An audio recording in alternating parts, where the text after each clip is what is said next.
Ontario is reporting a slight increase in COVID-19 numbers today, the highest number we've seen in more than 2 weeks. The province is reporting 192 new cases. There is 1 new death and 137 patients in hospital. 42 new cases are in Toronto and 25 in Peel region. More than 19,700 tests were completed, and the 7-day average of daily cases is at 160. Ontario's paid sick day program is due to expire in September. That means it's about halfway through its lifespan, and we found out that there's been far less demand for sick pay than expected. Our Queen's Park reporter Mike Crawley explains. All workers in Ontario can take up to 3 days of paid leave for a bunch of reasons related to COVID-19, whether it's getting tested, caring for a sick family member, getting vaccinated, or suffering the side effects. The employer must first pay the worker and then can apply to the province for reimbursement. It turns out the uptake is pretty low. Here are the latest numbers. Claims have been filed for around 40,000 workers. That's averaging just 3,000 per week. The government predicted that the program would cost as much as $1.5 billion by the time it expires in September. Right now, at the midway point, the sick pay claims total just $13 million. That's not even 1% of the budget. So why is the demand not even close to what the government predicted? This rolled out in a period where a lot of small businesses were closed, right? Like this came out right in the middle of the third wave. So a lot of, your retailers, your gym owners, your restaurants were by and large fully closed. So just not a lot of opportunities to take advantage of a sick day when there's no day to take off sick from. The Canadian Federation of Independent Business recently surveyed its members, and even in industries that were not shut down, such as construction or manufacturing, around 2/3 of the companies said that none of their employees had used the sick pay program. Mike Crawley, CBC News, Toronto. Ontario's COVID-19 situation is improving, but the cloud of stress from the virus is still hanging around. The province is now seeing nurses leave their profession in worrying numbers. It's a situation that has groups representing nurses concerned about what healthcare will look like after the pandemic. Dan Tekema has more.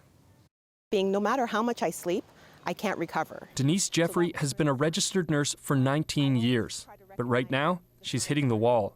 COVID-19 cases might be dropping, but the impact of the pandemic is still being felt by healthcare workers. So all of that in itself led to a lot of people deciding they don't want to stay, they want to leave the profession because they no longer can cope in this epidemic. It's a problem across the profession and has nursing groups concerned. I'm worried. I'm very worried about what our nursing workforce is going to look like. The Ontario Nurses Association says its members are frustrated after working, some without any vacation, throughout the pandemic. What I'm hearing now from nurses is, you know what, I don't think I can do it anymore. I'm physically and emotionally exhausted. The Registered Nurses Association of Ontario is reporting similar findings. Its work and well-being survey shows 8.4% of respondents plan to retire within a year, and another 7.2% said they're very likely to leave nursing. That adds up to a potential loss of 15.6% of the workforce. It's a huge number. I think it would be devastating for our healthcare system. We are not prepared to lose 15% of our registered nurses across the province. Nursing groups are calling on the government to take action by lessening the workload, providing mental health supports, and repealing a yearly 1% cap on pay raises. In a statement to CBC, the Ministry of Health said the following. The government has invested over $52 million to recruit, retain, and support over 3,700 more frontline healthcare workers and caregivers through our COVID-19 Fall Preparedness Plan. These initiatives will increase nursing supply, provide respite for nurses and other healthcare professionals. For Jeffrey, launching a new career isn't an option. So she's looking for a role where burnout isn't such a big risk, a difficult move after dedicating nearly 2 decades to caring for others. Nurses are more or less nurturers. So when you feel like you can't give 100%, it's like you're not doing your job no more. The RNAO says it expects the loss of nurses to stress the system for at least 4 years. That's how long it takes to become a registered nurse. Dan Takema, CBC News, Toronto. UNICEF Canada is launching a fundraiser to help get doses into high-risk people in low-income countries around the world. Mayor Tory was there today to help kick off the campaign. We are part of a global village of people, that we're all in this together as a world, and that we have to step up as one of the most fortunate countries in the world and do our part together with organizations that know how to do this, like the United Nations and UNICEF here in Canada. UNICEF reps Dr. Eileen De Villa, and Mayor Tory made the announcement after touring the mass vaccine clinic at the Metro Convention Center. The program is called Give a Vax and aims to provide the COVID vaccine to health workers in lower income countries. Donations will be matched by the federal government up to $10 million. Several of Ontario's top tourist attractions reopened today, including both Niagara Casinos, Legoland Discovery Centre up in Vaughan, and the CN Tower downtown. The hope is that these premier destinations will bring some much-needed revenue into the surrounding businesses as well. Dale Manukduk has the story. Have a great day. Thank you. Mayor John Tory and Minister of Public Services and Procurement Anita Anand marking the reopening of one of Toronto's most famous landmarks. Those who took in the views were thrilled to be back. Finally, it feels like life's going back to normal and like things are starting to reopen, so that's amazing. Well, we're visiting our son, and this became available, so here we are. It's wonderful. It was the first time visitors were allowed inside the CN Tower since last October. Between the tower reopening and the Blue Jays starting to play in the next few days, it is going to bring people back to this part of the city. The tower anticipates 2,500 guests per day, down from the 12,000 daily average in 2019. Recent modeling from Destination Toronto, who partnered with the city and the Ministry of Tourism, suggests Toronto's economy won't get back to pre-pandemic levels until 2025. As an urban destination, business travel and business events are foundational to our visitor economy. It's not as though leisure travel will make up for the absence of business travel. Their analysis found the Toronto tourism and hospitality industry lost over $8 billion in the first year of the pandemic and continues to cost $650 million in economic impact per month while restrictions persist. Meanwhile, the federal government announced a $21 million investment to enhance the 100-plus story building. It's going to modernize the tower's outdoor terrace level. It's going to maximize year-round indoor viewing capacity. The tower isn't requesting visitors to present proof of full vaccination. We have very stringent security measures around COVID-19 and protocols. We clean, we disinfect, we ask people to wear masks. We have time ticketing available, so social distancing is in play. Also opening today, both Niagara Casinos, which will operate around 30% capacity, Legoland Discovery Centre in Vaughan, and Ripley's Aquarium, which will bring guests back tomorrow. Dale Manukduk, CBC News, Toronto.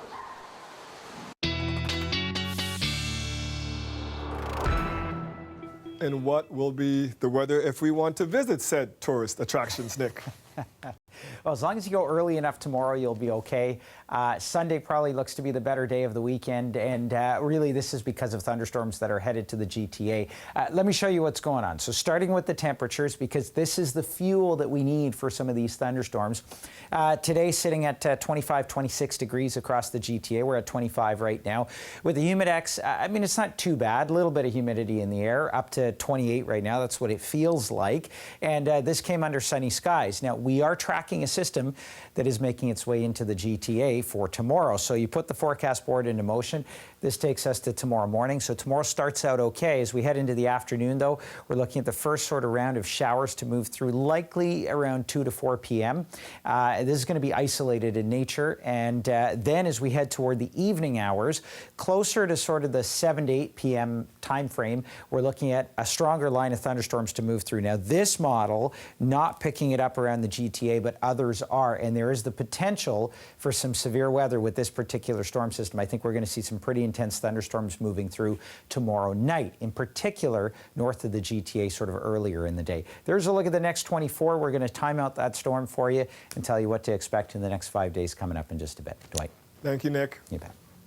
Weather is brought to you by Train. To cool and clean the air in your home, it's hard to stop a train. Train, the most reliable heating and cooling brand. Legal proceedings continue today against the man accused of killing a Toronto police officer earlier this month. Constable Jeffrey Northrop was on duty responding to a robbery call. Today, the suspect's defense spoke to the media for the first time. Jessica Ng has more from the old City Hall courthouse. 31-year-old Umar Zamir is charged with first-degree murder in the death of Toronto Police Detective Jeffrey Northrup. Northrup died following an incident on July 2nd in the City Hall parking garage not far from where we are right now. He was working with Major Crime Unit out of 52 Division. He and his partner were responding to a robbery call when police alleged Zamir struck them with his car. Both officers were in plain clothes at the time. Police say the suspect was initially outside of the vehicle when officers approached him, and that there were other people in the car, although they won't confirm who those people are or their relationship to Zamir. The officers were transported to St. Michael's Hospital where Northrup died. His partner was treated for life-threatening injuries. Zamir did not attend today's hearing, which took place hours before its scheduled time and with no media present. In speaking with reporters after the proceedings, Zamir's lawyer urged the public to withhold their judgment until the trial. Keep an open mind about this tragic case. When this matter goes to trial, the complete story of what took place in that City Hall parking lot will emerge. It would be a mistake to assume that Mr. Zamir is guilty just because he's been charged with a very serious offense or because a dedicated public servant died on the job during this tragic event. Court officers tell CBC News that discretionary bench warrant Zamir received to be excused from court is only valid for today. He is due back in court on August 13th. Until then, he remains in custody at Toronto South Detention Centre. Jessica Ng, CBC News, Toronto.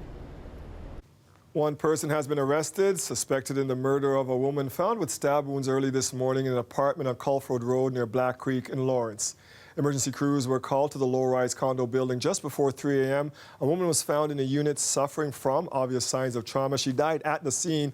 Police haven't released the relationship between the suspect and the victim. Toronto resident is speaking out after recently discovering a Toronto Police CCTV camera right outside his home.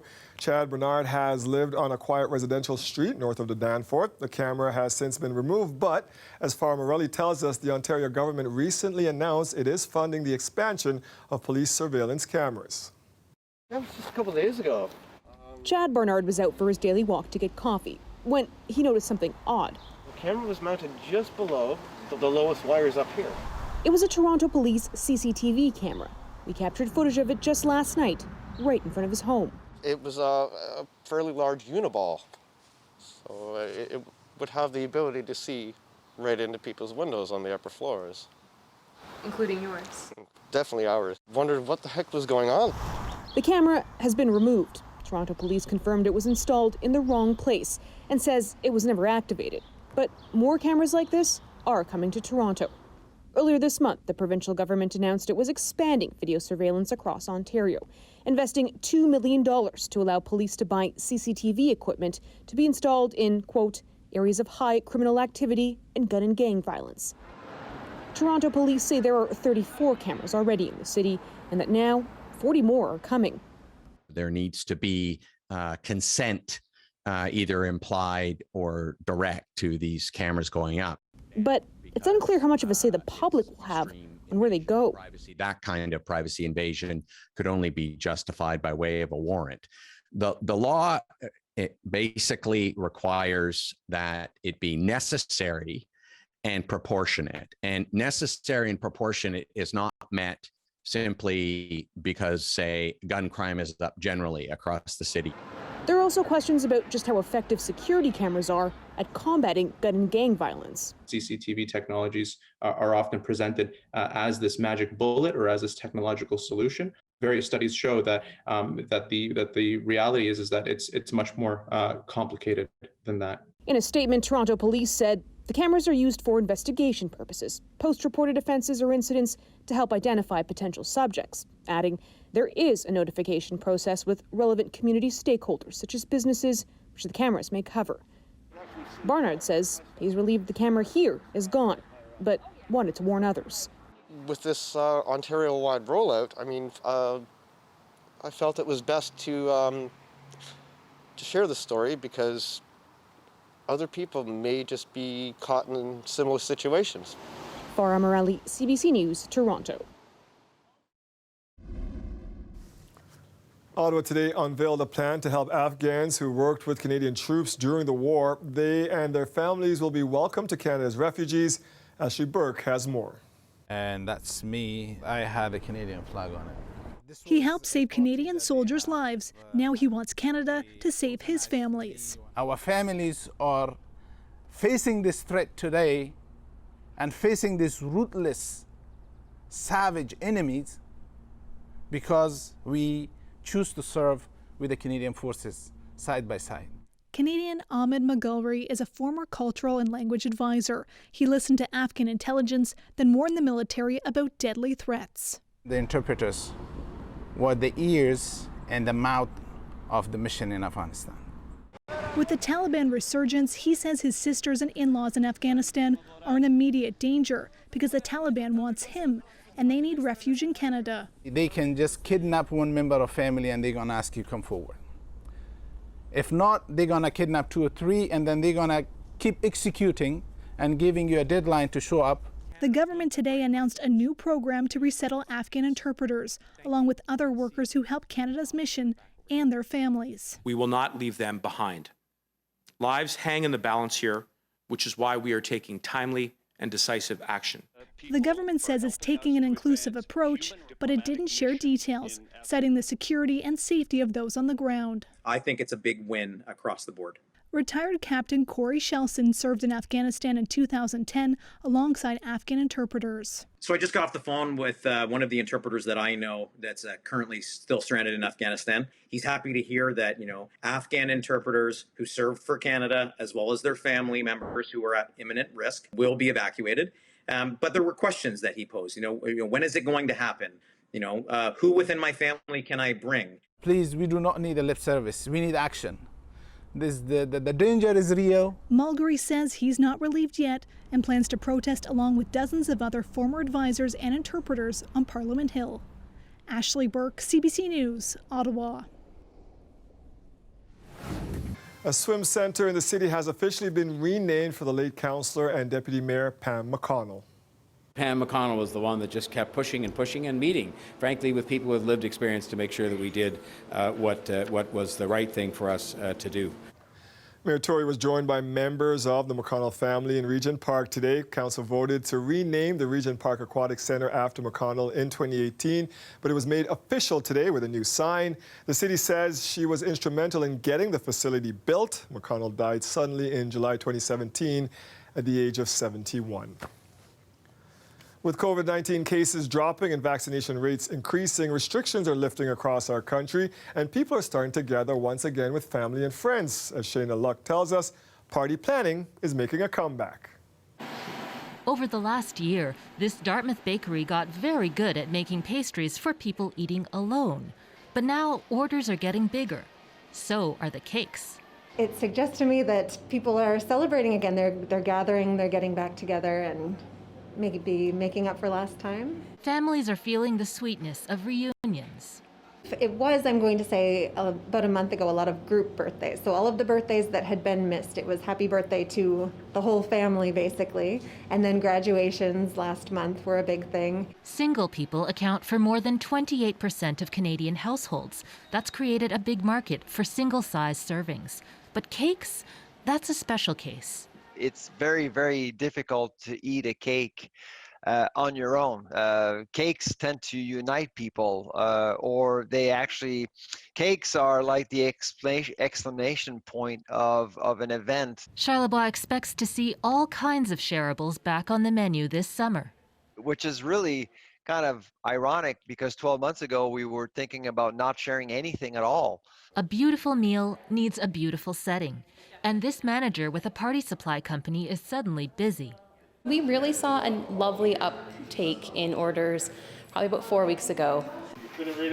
They're setting out more chairs, a bigger tent, as people begin to gather again. I would say versus like last year, we probably doubled. Back at the bakery, the orders are still pouring in. Oh, they're saying, their family is coming from New Brunswick. They haven't seen them in 2 years and they missed out on a baby being born, or their niece got married. They're really excited to finally see people in person and celebrate these things again. Which means the dessert is really just the icing on the cake. Shayna Luck, CBC News, Halifax. The majestic monarch butterfly, renowned for its stunning beauty and phenomenal migration from Canada to Mexico every fall, but their population is under threat. And in one Canadian city, they're working to help change that. Sarah Levitt reports. Call it the Garden of Eden, but for caterpillars set to transform into monarch butterflies. And they have Roger Giraldo to thank for it. I try to help those that have no chance of surviving. People always ask me, what is the use of a butterfly? And I always turn the question back to them as, what is mankind useful for? We destroy everything. His backyard nursery may be small, but it's his way of helping out the species. This week, amateurs and experts alike across North and South America are taking part in the International Monarch Monitoring Blitz. The egg is pretty small. At the Montreal Botanical Garden, the work has already begun. The aim of that blitz is to gather a better picture, a better snapshot of what's going on in Canada. What's going on is bad news. Scientists believe the population of monarch butterflies has diminished by as much as 80% since the 1990s. In Canada, loss of habitat is partly to blame. The butterflies rely on the milkweed plant. They come all the way from Mexico simply to feed and to complete their life cycle, and they can only do that with the presence of milkweed. It's the only plant that the caterpillars can feed on. You don't have to go far to find a habitat in danger. In Montreal's West End, this green space serves as a monarch haven. What's it like for you when you see these butterflies? I saw one just now flying around. Yeah, there's another one.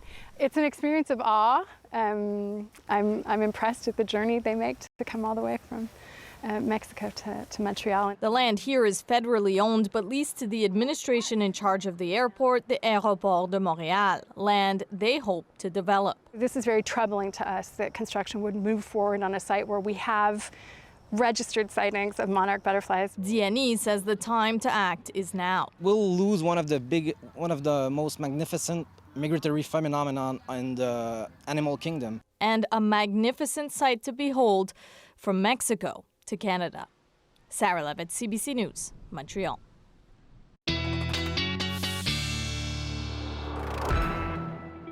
That story had me reminiscing, Nick, because when we were kids, there were monarch butterflies everywhere. You know, I was just thinking about that when they said something like 80% difference, because I remember growing up and they're everywhere. And now we went looking for butterflies with my son and you couldn't find them. So anyway, definitely hits home there.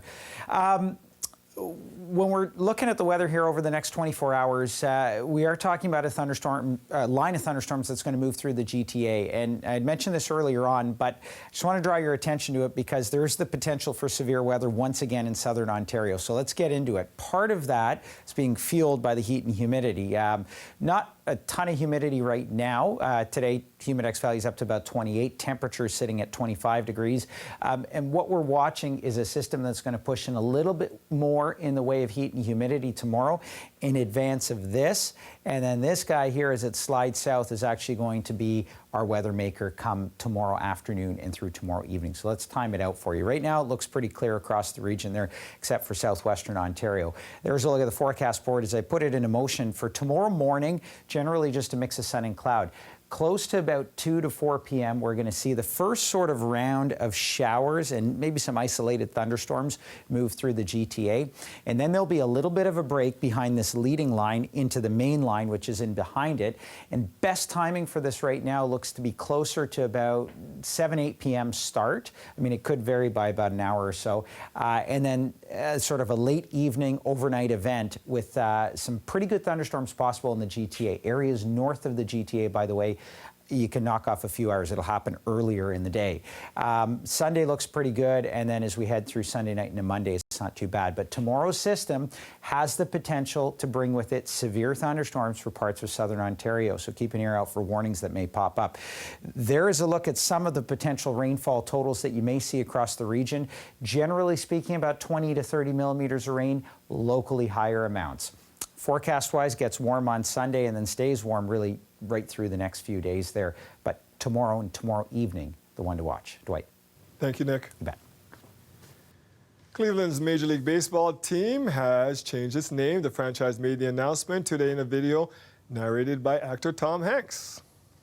This is the city we love.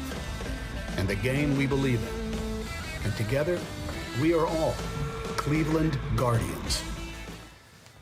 The franchise was known as the Cleveland Indians for more than 100 years, but many people felt the name was offensive and they lobbied for change. The team's new name is a reference to the so-called guardians of the traffic, for Art Deco sculptures on a major bridge in Cleveland.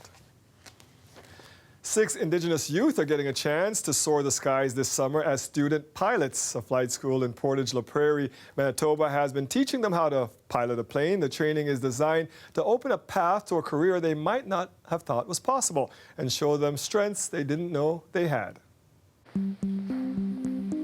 I fly for the Air Force on a day-to-day basis, so I get to help them see something that they can do that they didn't think they could.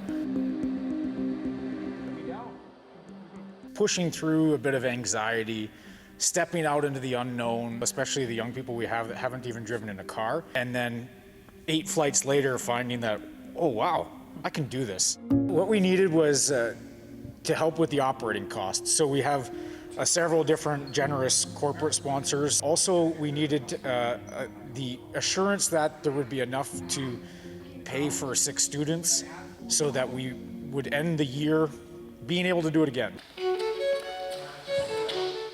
Where we come in is trying to bridge the gaps for those obstacles that these young people can't influence, whether it's geography, whether it's not having an opportunity because they're helping take care of their family all year. What I wasn't familiar with was what's it like growing up as an Indigenous youth, period. If you are on reserve in the summer, sometimes there's not a lot to do. And sometimes there's a feeling of boredom that sets in. Before this, I don't think I would have been able to talk to strangers much. Confidence, I guess. I was like really nervous to talk to people. Belief in yourself to try something new and find that you can do it. And I think flying has this mystique around it still a little bit. There's like, oh, I could never do that. Not true. You can do it. You don't know you can do it because no one's ever given you an opportunity to do it. And when you start to get a hold of it, it's pretty easily. You don't really have to move it much. It's just kind of still.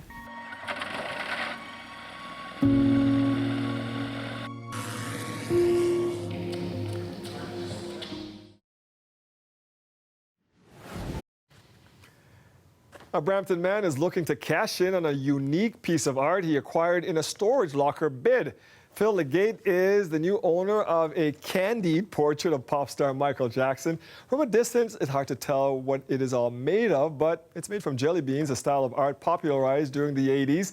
He's had the item appraised already, and as he tells us, it might just go for a pretty penny. I was bidding on storage lockers online. It wasn't very expensive, and so it was just under $200. The storage locker was just a complete mess. And then way at the back, I found this piece of art. And it was under like a protective covering. And at first, I thought this is just someone's home project and a jelly bean sort of artwork piece. And so I almost took it to the dump.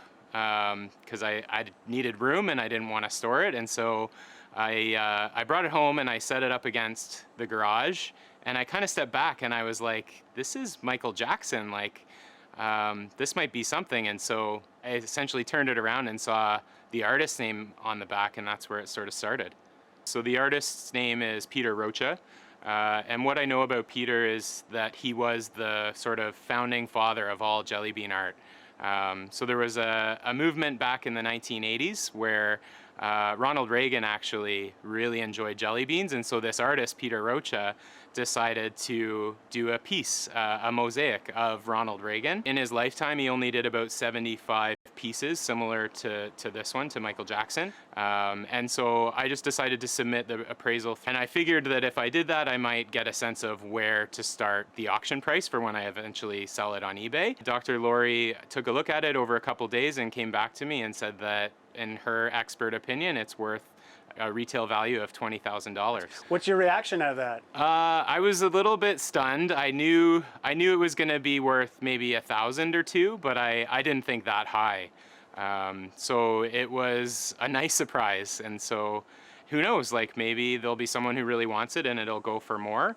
But at least it gives a starting place for where to price it at. That's very cool. Nick? Not a bad $200 investment, eh? There you go, up to 20,000.